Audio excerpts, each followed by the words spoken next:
Hello and good evening to the first Bluebeam user group meeting of the year. It's fantastic to be back in. We're at Arup tonight, and it's really great to have everybody here to work through some pretty awesome concepts around dashboards and a few other bits and pieces as I'll go through the meeting agenda. As we get started, and before we get started, I'd certainly like to acknowledge the traditional owners of the land, the Gadigal people, the Eora Nation, past, present and future, and the contribution they make to the surrounding land and community and city that we live in. So just to give a quick brief introduction to the Sydney Bluebeam user group, we're a platform and a group that looks to facilitate and encourage innovative ways to implement Bluebeam in our digital environment. And look, we come from a very diverse group of people, from engineering, from construction, from other allied industries, and we're looking at how to draw together workflows, processes, and also make sure we inject what we do with a really good, diverse input of content from organisations such as the Construction Progress Coalition, so we can draw together some of the best practices from around the world and enhance how we do our job. So the champs of our group at the moment, and myself, Russell. I'm the CAD leader at Arup, the regional CAD leader for our Transport, Environment and Resources group. Ben Taylor, also another senior highways technician. He's based in our Canberra office. Was in Sydney a few years ago. And Nicholas, the Robert Bird group. So we're the three key champs at the moment, leading our group and driving it forward. I'm your host for tonight. Thank you for coming. It's really great to see everyone who's here in person and online. And look, I'll be doing the presenting tonight, but it'd be great to sort of have people chip in as they see fit. So first thing we're going to talk about dashboards.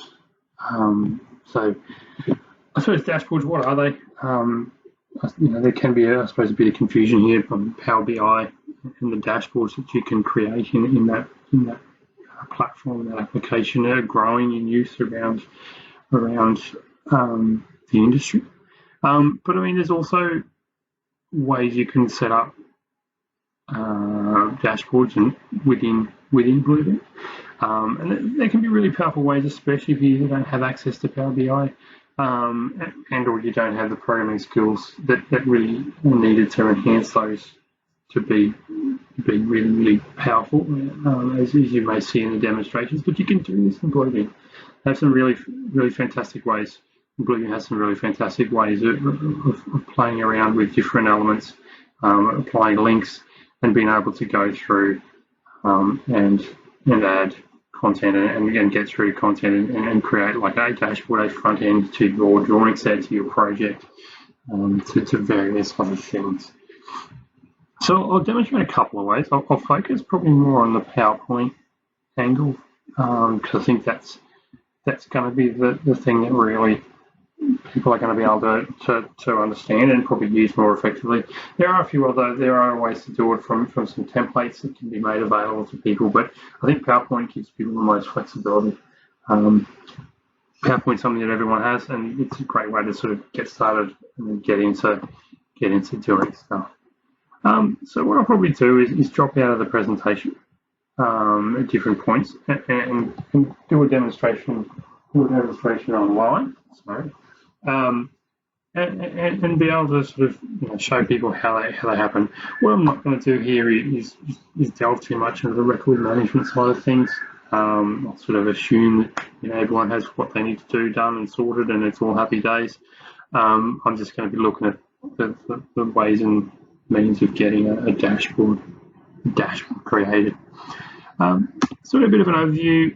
What do? We create something, we create a dashboard. This is an example of one in the US that I've called off the Bluebeam website and from our Slack page.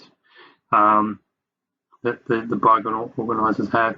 So you create a PowerPoint, put in some smart art, put in some graphics, however you want to do it, and then you export that to a PDF.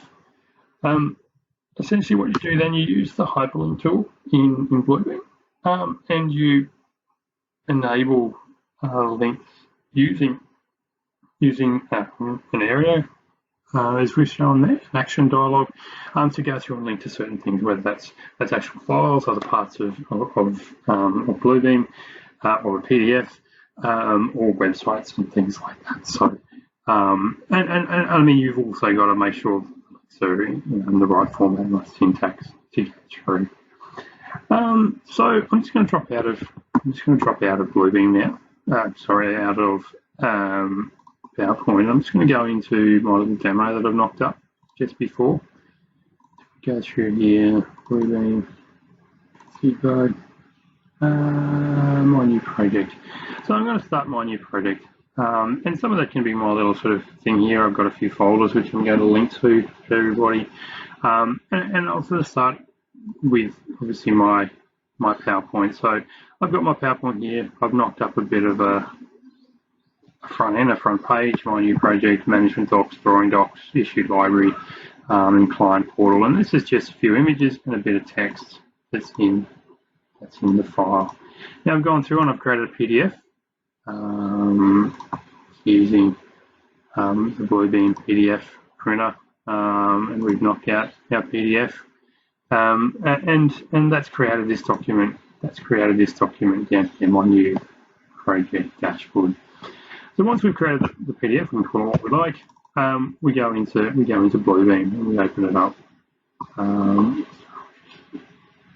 Through here, bear with me.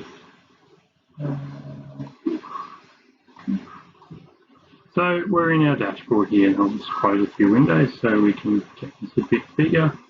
And we can see we've got our PDF. Now what we want to do effectively here is, and I've actually enabled some of these already.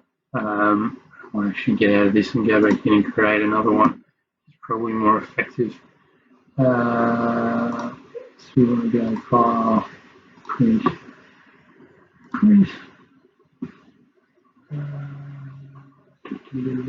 Let's come have a think. Here we are. We want to go through to our group, our area, SydBUG, my new project.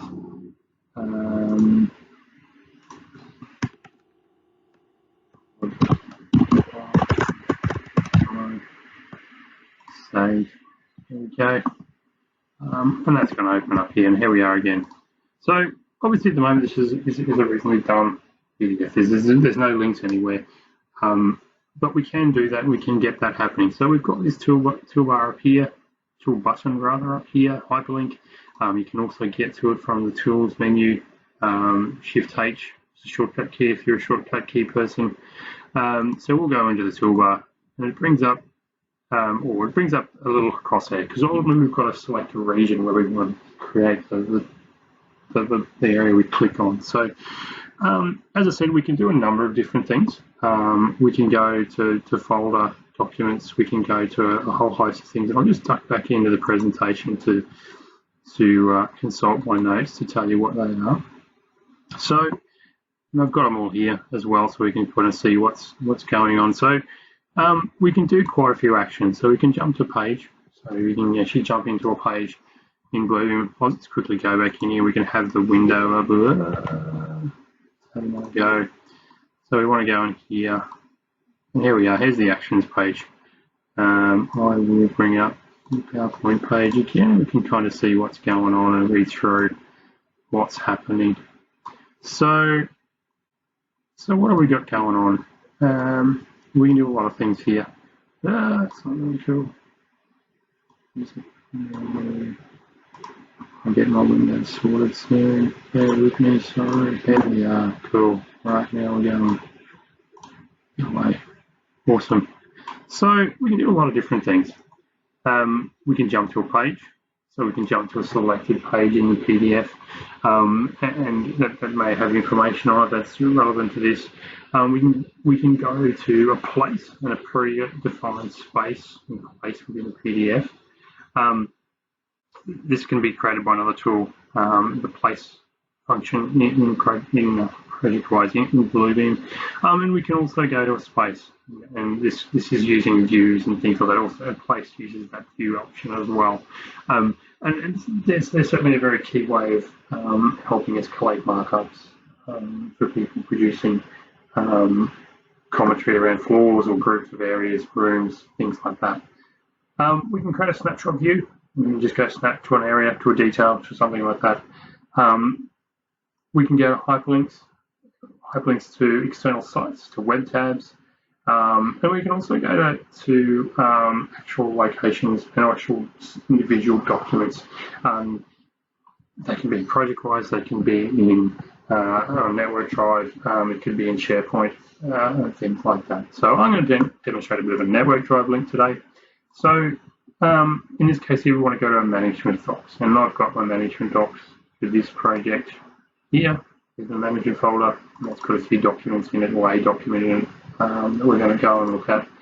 So we want to go to open something, and then we can go over here and go open folder, and we want to go to my computer, browse over here, and go to where that documentation is, and we can open it up, and go there, select folder, and go OK. We want to do a similar thing with the drawing docs. We want to go in here and open folder. Again, we can go to a number of different locations as I've got here, but we obviously want to go back to that.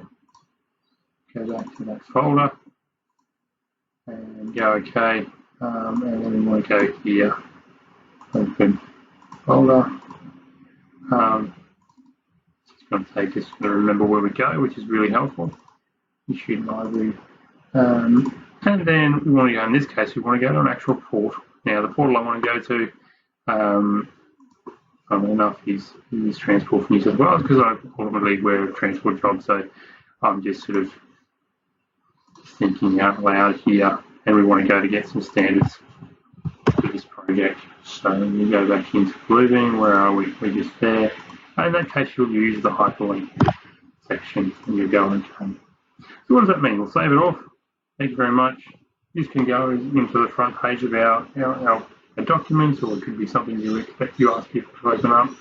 And then what you find now is when you hover over where you selected, the cursor changes to something else. So we want to go to the drawing docs. We want to find our drawings. Okay, there they are in the folder. And I would ultimately want to go to a client portal. This is Transport for New South Wales, and there's our device standards that we want to get, and things like that. So that's a really good, that's a very, very simple tool. But you can get quite complex. I mean, as you can see on my presentation here. Oops, that's not the word. You can see on my presentation here. That's actually quite complex. So yeah, you can go through. You can do a whole heap of actions, and you can really get some quite complex systems. If you go out and look on some of the websites, especially the Bluebeam one, there's a few YouTube clips on the Bluebeam channel. They have some screenshots of some really complex and some really cool stuff. So ultimately, it's the only boundaries really your imagination and how you want to structure something for the project. You can start and end in Bluebeam. You can bring bits and pieces in, and you can do stuff. There is some dashboard templates we can share with people if they want. And again, you go through a very similar sort of profile or process rather. And we can certainly share some bits and pieces that were shared with a webinar a few years ago that people can use. So yeah, look, I hope that was informative. And look, please reach out with questions if you're online, and if you have questions in the room, that'd be great. So look, we'll move on quickly to our next session, next section, and that's what we want to do is go through studio sessions. So what I'm pretty much going to do here is repeat a bit of a presentation I did internally within Arrow, which is go through, I suppose, how we run a studio session, and create a session, go through the session, close it off, and then export things like markups and commentary and stuff like that. A lot of the stuff we do out of ProjectWise. We've chosen that as one of our sort of common data environments and primary storage for all our stuff. You obviously don't need to do that out of ProjectWise. You can do that out of wherever it is you want to be.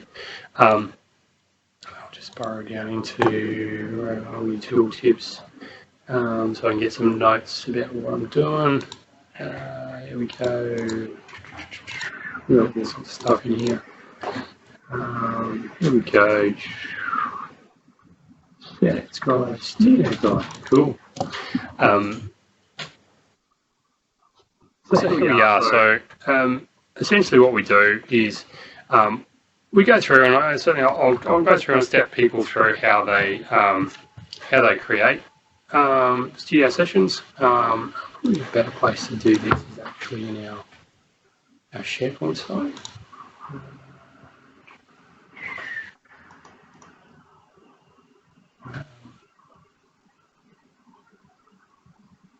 We've got a global SharePoint site where we share all our stuff and a wiki page.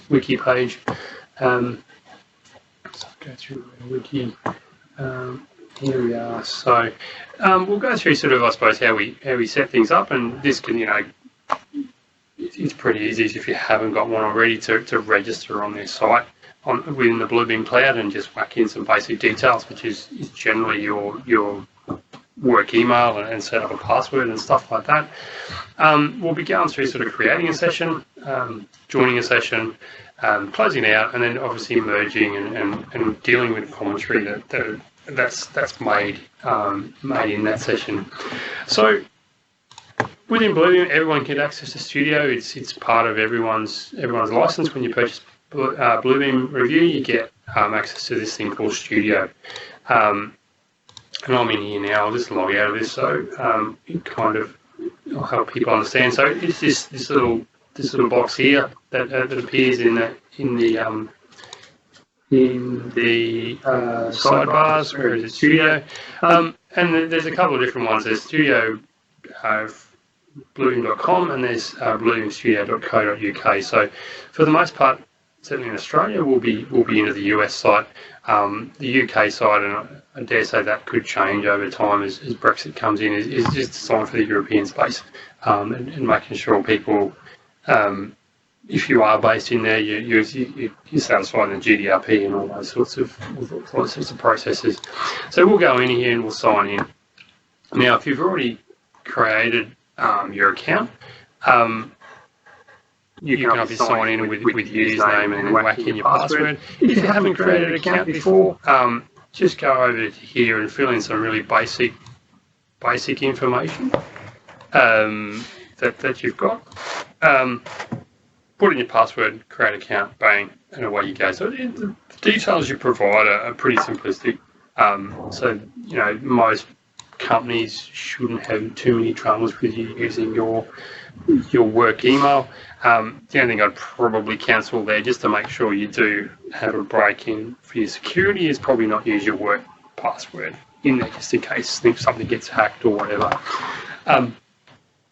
Whilst this is in the cloud, so it's not going to be on your on-premise systems. It is in the Amazon Web Service, Amazon Cloud. So from a point of view of security, it's probably as good as it's going to get. Nothing's ever perfect, but I think Amazon's pretty safe as far as your data is concerned. So if you've already signed up, just whack in your details, put in the right password, click that on if you want. Away you go, it'll sign in, and in this particular place here I've got into the project side of things. That's essentially a document storage space. You would have seen me sort of bouncing around in there when I was starting off the presentation. But ultimately we're going to be focusing on this other thing. So that's the project. You can store stuff in there. It is a really good, simple document storage area. Probably not as flexible as project-wise Bluebeam, project-wise Beam 360, but it's a good place to store some really basic stuff. But we're interested in sessions. Now, you can do sessions in a number of different ways. Within Arup, we start sessions from directly within ProjectWise, and I'll just sort of do that here now. So when you right-click on something in ProjectWise, you can go Start Studio Session. So if we want to review this document here, our Studio Sets Guide, we can right-click, Start Studio Session, and that will launch us into a Studio session.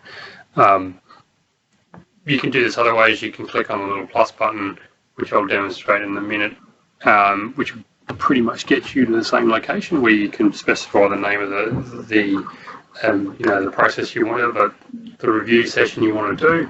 Let me just plug this in. But if you do go from somewhere like ProjectWise, it'll suck it straight up into the cloud. So we can do this demo session.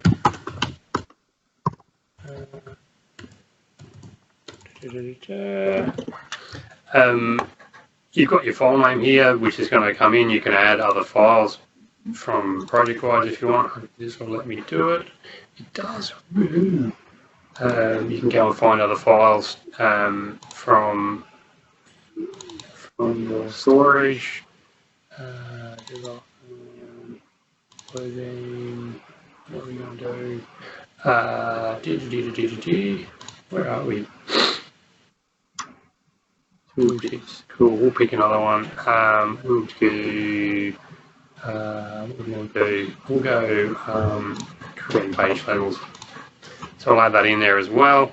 You can set a few options for people who you invite in here. You can allow people to save as. You can turn these options off, obviously, so that people can't save, they can't print, they can only mark up, they can only do alerts, they can't add documents.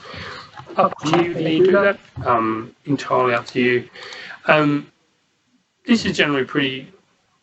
We always do this ticked on, especially where we're using this for CDRs, cross-disciplinary reviews rather, or war rooms, or whatever room your review process is called on your project or within your organisation. So that you can be very right. That's my review group. They're all the discipline leads. They're all your whatever the review group is on your project. And something that's really good, especially if you want to make sure, I suppose, you're getting the right behaviours within your review team, or you've got a really challenging program where it's like, right, you've got your 3 days, it needs to come out of that review space, go back to the project team and get marked up or get changed and edited and then out the door to a client. You can set the expiry date, so that can be close business today, close business whenever, and bang, it's locked down. So obviously the owner of the session can still see the documents, pull things down and all that sort of stuff, but all the people you invite in are blocked and locked down, which is really, really important. And if you go, right, they have, you have to be done by 5 o'clock, and that's it, because it's coming out and it's going to the project team and it's off, which some of our big projects do. It's really boom, boom, boom. And if you miss out, too bad, you don't get your comments in. So if you do want to apply that to your project, you can. If you don't have to. So that's cool. We'll just leave that off. If the owner, you can change that too. Yeah, you can turn it on and off. That's right. If you So completely up to you and your project and how you want to run your session. So that's what we do. We do turn it on for our stuff, but that for you guys. Completely up to you. So we've got a demo session. Obviously, we've got a few attendees. We can invite different people into this, and give them rights and take those rights away from them, especially if you don't want people to print stuff out, you don't want people to save things and a whole host of other things. It brings the documents you've selected up into the cloud and creates a little space. There is a limitation of 500 people. Not sure you'd ever get there, but you know, certainly from a studio perspective, there's no real limit on the size of your studio or your studio project, certainly of your studio session. I don't think there's a limit. You can bring whatever you can get physically into the cloud through your gateway and IT system. So there's no real restrictions there. But yeah, 500. Someone's obviously made sure that I'll never get there. If you want to invite people, you can put people's email addresses in here. I'll pick on Ben, who's probably going to be wondering why he's getting these random things. And you can, it's done by email address, so you know you can be very precise, right? These people can get in, and that's the best way we found to do it. And then you can give a little message, hi, demo session. Did bug. You hit OK, and that sends them, and they get a standardized invite that comes into their email. You know, hey, you've been invited to demo session, studio sessions, and they click on the ID number and it takes them into Bluebeam and launches them into Bluebeam.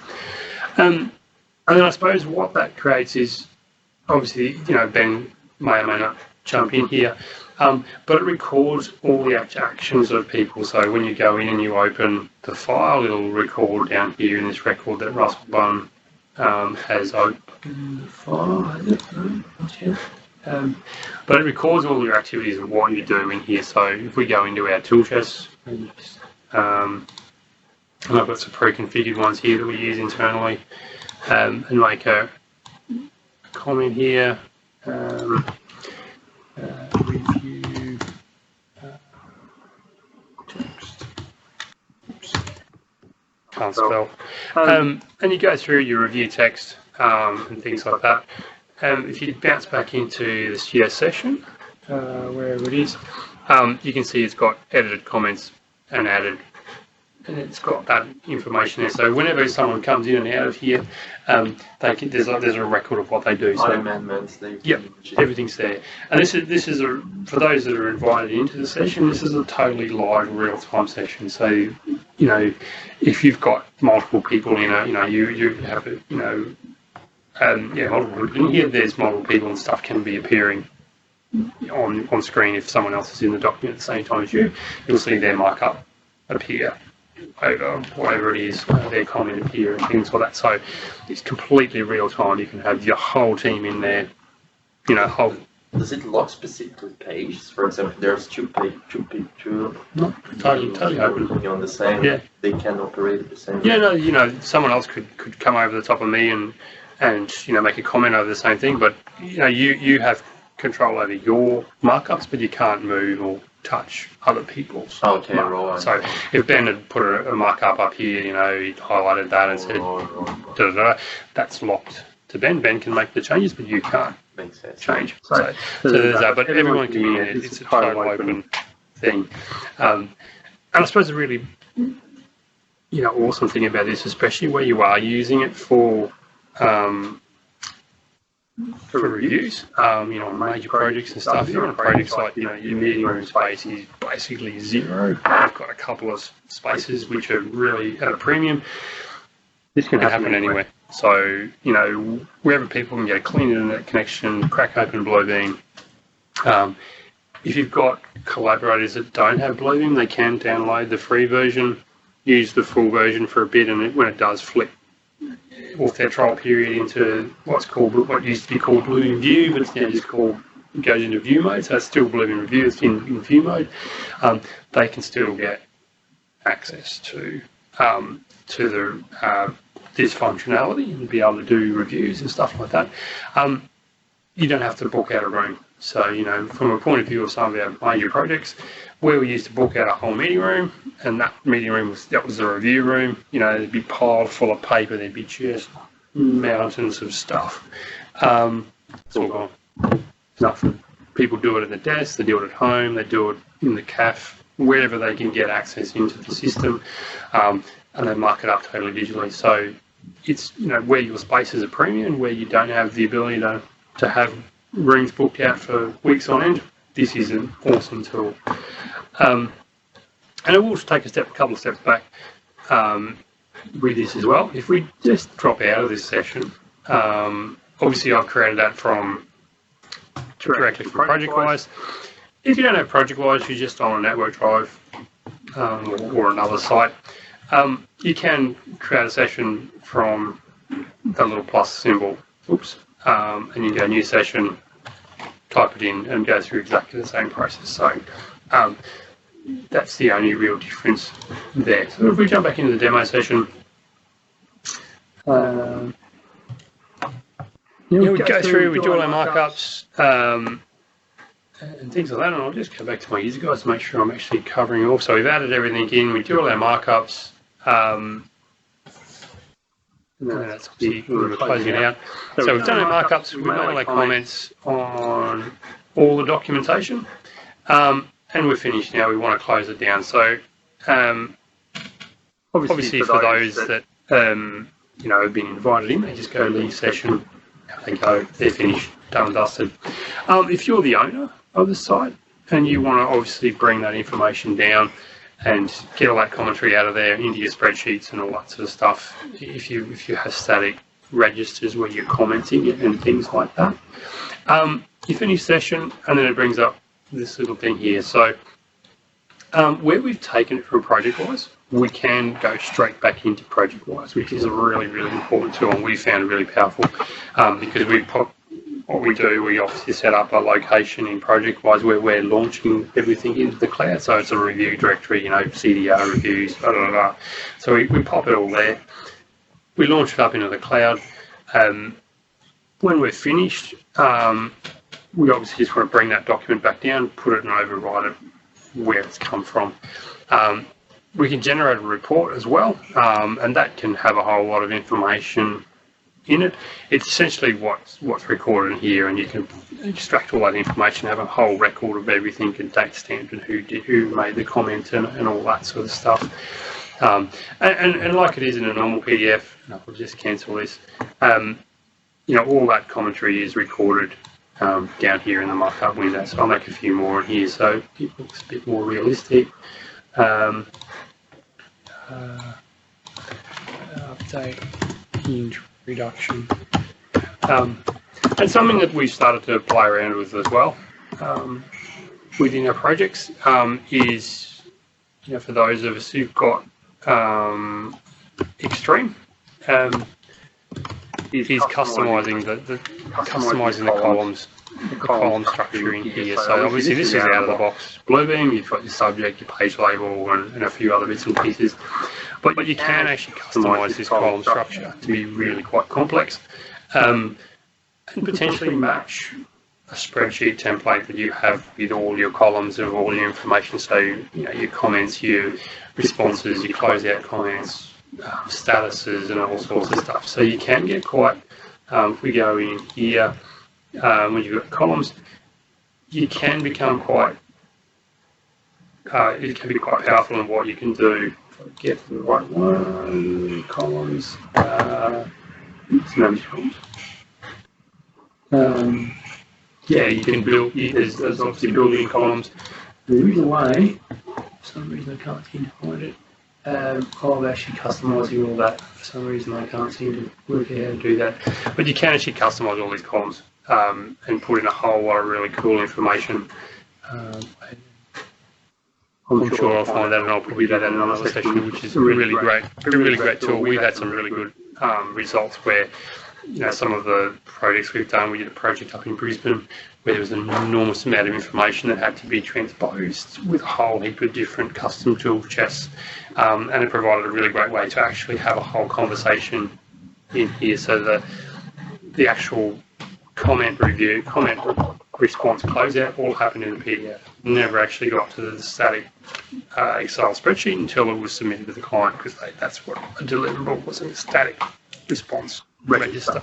Everything happened live in here, which is really great because you haven't got sort of, comment exporting, and then this becomes a bit sort of, it kind of gets closed off or becomes a bit dead, a bit dated. You can actually have a whole conversation in one file, so you haven't got multiple files until right at the end, which is really good. The system you register comments for each of the point. You can link quantities as well, right? Itself, you can scale it and. Yeah, certainly if you were looking here and you wanted to do something, if we just close this down, a few too many things open here, just get rid of that. So yeah, if you were doing measurements and stuff like that, what you can do, I just got to find measurements. So you got to calibrate. You want to calibrate something, and that can be around a distance. If that's the wall, this could be certain distance. And you can do that on a whole heap of different ways, whether it's preset with a scale or custom, that equals that. And once you apply that scale, that's when the dimensions come in. So if we then do a dimension based on that, and we have a dimension, that's based on your scale. So, if you set that as that is 1 meter, that obviously picks at 1 meter. If you've got a set of changes and you know that that's 50 meters and it calibrates it to that 50 meters, especially if you've taken a snapshot of a design or something like that, and then you can measure stuff up and it's calibrated on the fact that that's 50 meters, and when you measure from here to here, that's 59.60 meters because it's worked off that calibration. So it's really quite powerful and that sort of stuff. If you want to quickly sketch up something with dimensions and measurements and all sorts of stuff, that's what you can do. Useful, especially to put some arguments through, not only comments, but if you want to show them quantities. Yeah, and certainly with this data here, I suppose within a PDF, even the text data, and I did mention about how we number all this sort of stuff here. So when we have a set of drawings, and I'll jump into a set of drawings that we've done because we've got a couple of demos in here. Where is it? Quite easily. Actually, put it here. I'll just open a tooltip. Where is it? Actually, got it here. There we go. Got it in the session. So this is something we've actually found pretty powerful. Obviously, when you do a PDF, it's 1, 2, 3, 4, 5, 6, 7, 8. That's just what happens when you create a PDF. But what you can do is all this information, if it's a raw PDF, is still usable. It still can be interrogated. It can be applied to things. So if you, rather than having 1, 2, 3, 4, especially if you've got drawings, you might want to actually annotate it so that you create a page label. And that's again where the regions come in. So you can select a region, which in this case is a sheet number, a drawing number, or whatever that is. And rather than having that 1, 2, 3, 4, it becomes the actual sheet number, which when you obviously flick to doing markups and stuff like that, if we go back to one where we've done markups, okay, in here, this is a document, so having pages 1, 2, 3, 4 is what you would do in a report or something like that. If we do another comment here, we'll put it in here. It'll capture that's now on page 2 and things like that. That's cool. But if you want it in a drawing, so that you can then, once you get this out into Excel and you've got hundreds and hundreds, if not thousands of comments on drawings, and you want to, I want to see all the comments for UT0102. If that's in Excel, you can then obviously sort your commentary around that. And certainly, in building your tool chest, a really good way to build your tool chest, just to digress a bit, is to have the subject quite descriptive, in similar to what we've got here. I want all the comments to CAD, I want all the markups to CAD and stuff like that. And you can structure that to suit your internal processes as well, whether it's talking to CAD people or BIM designers or whatever. And it just helps that when we get to the next phase where you want to take this information out and obviously put it into some sort of documentation that you can then deal downstream with review comments, or put it into review structures, it becomes really, really powerful. So, excuse me. So what's going on? We've done our session. We got them direct from Bluebeam. We just close this. Just going through. That's the sort of email you'll get if you've invited someone to join Bluebeam. They'll get an email. It's a very standardised structure. Your email address has been invited to this session, and you'll get a non-digit code, which you'll just click on and bang, it'll take you in. For those leaving, you just obviously hit the leave button, but we'll just go back to obviously those that want to finish the session. So everyone's done all the markups. Happy days, we're all over. We close the session. We want to save it back into the files. But what we want to do is, and we do that, and that drops it back into ProjectWise. So, which is ultimately a really powerful tool. So that's now back into ProjectWise with all the reviews. And what we've also got here in the OK is, we've got a summary of everything that's gone on. I think where is that gone to? There it is. So there's our summary of everything. So we had Russell, the attendees, and that could be a whole list of people. And that's the record of what all those people have done, and they've put in dimensions, they've added some commentary on different pages and stuff like that. So that's the basic out of the box summary. You can get quite complex, and you can have a whole host of information in there based on the columns you have in Bluebeam. And then obviously you've dropped that back down into ProjectWise. So if we go to where, I think this is where the mail and comments in. That's kind of yeah, there it is.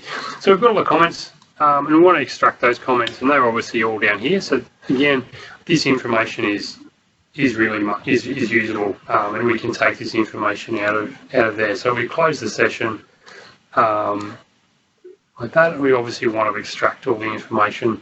So we've got all that information. It's come back in. We've got the session report, and this is where you can actually take that information out and extract the markups into, in this case, there's a whole host of formats. There's CSVs, there's XMLs, PDFs, and obviously you can print it straight. The one that's probably most effective for most people is going to be CSV. So you're going to go, and you can extract this markup summary here. You can extract a range if you only want certain pages. You can extract certain columns and things like that. You can filter the information, and then obviously you can specify where it goes, and you can save that configuration off as well to either share as a company standard or as a project standard, or just have it locked away so you can bring how you want to do stuff in should you want to do it. If you've got it all set, fine. You can just hit OK, and bang, here you go. It'll open up Excel, and you've got a lot of information in there. Now we've got a pretty simplistic amount of information in there, but if you've got a customized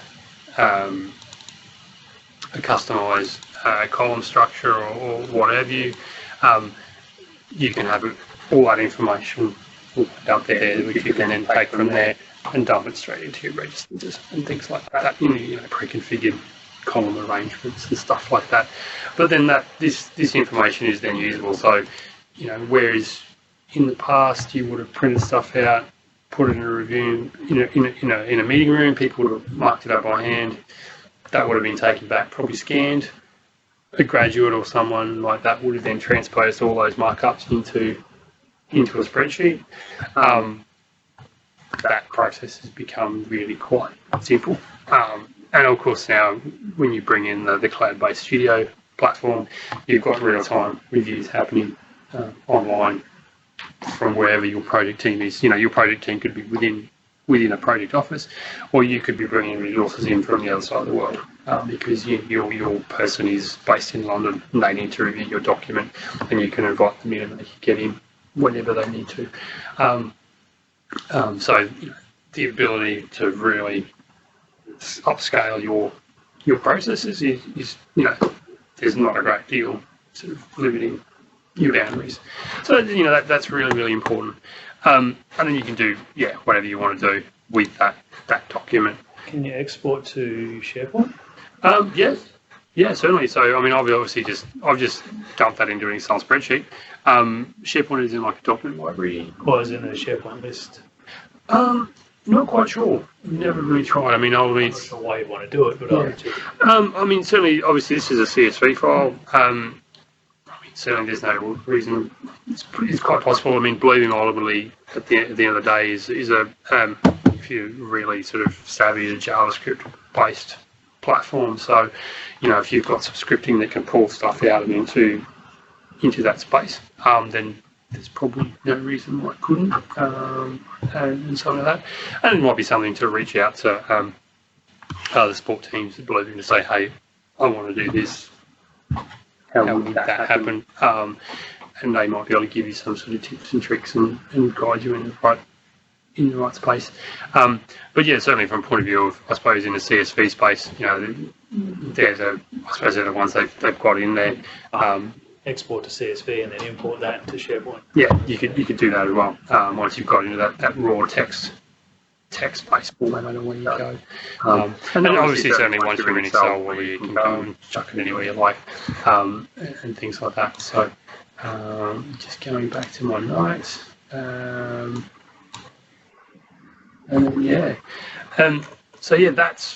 That's essentially Studio Assessment. So again, it's a really simple way of obviously putting something from a network drive, from ProjectWise, from SharePoint if you're using SharePoint doc libraries to host content, and whacking that up into a system. People ringing me, and whacking that up into something, into this platform, doing your reviews, and pulling it back down again, putting it back into your system. And then extracting that information and obviously sharing that with your project team so they can do their downstream activities.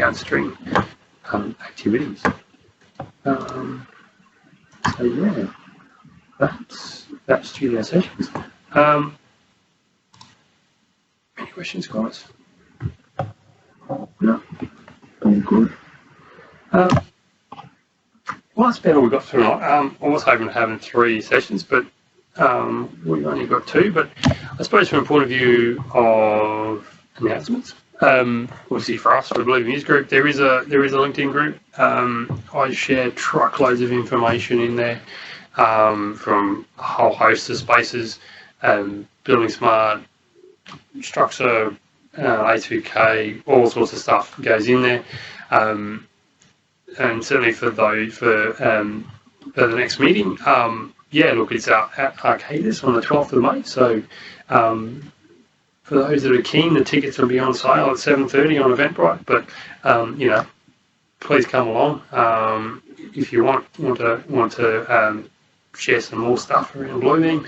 And look, if you've got a story, if you've got something you want to share, you've got a process, how you use Bluebeam in your organisation or whatever, it can be absolutely anything.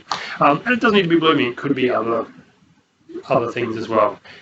We've had a gentleman from the US, Nathan Wood, present the Construction Progress Coalition sort of platform around PDF standards and all that sort of stuff.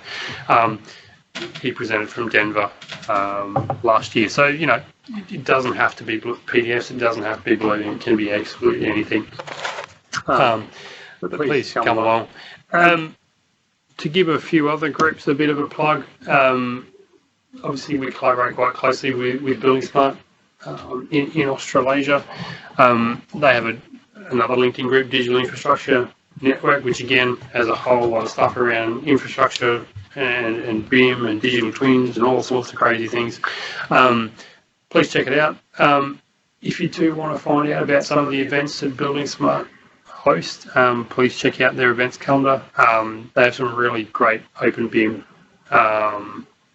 events that certainly this year they've been hosting them all. They're all for free, and they're really good ways of finding out what's happening, the trends, especially around IFC, and where that's going. And obviously, that's obviously a key part of how we, as an industry, will interface and talk and share information and things like that. And look, I'm also keen to obviously link in with other groups. Made in Italy is getting a plug there as well. Obviously, the Rev-Use group, they're on Meetup. Please check them out. They've got a few events coming up on the 14th of April and then again on the 16th of June. Again, really great space to share all things Revit with one of those sort of the Rugs team have been around for ages now, so they're one of the really earliest of the BIM groups in Sydney. I've got 2 slides exactly the same. For those of us who are a bit more programming focused, there is a Dynamo group out there, so please check those guys out. They've got Facebook pages, Meetup pages, and Twitter feeds and things like that. I think they had a meeting a couple of weeks ago. So yeah, please look those guys up and see what's out there. And look, that's about it, guys. Thanks very much for coming. Apologies for, I dare say, it would have been a blank screen for people online for the first bit of the presentation. I did finally share things in.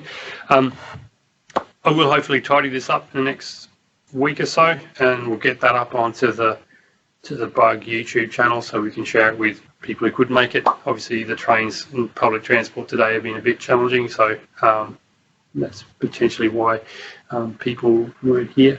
Please take some pizza home if you want some cold pizza for breakfast tomorrow morning.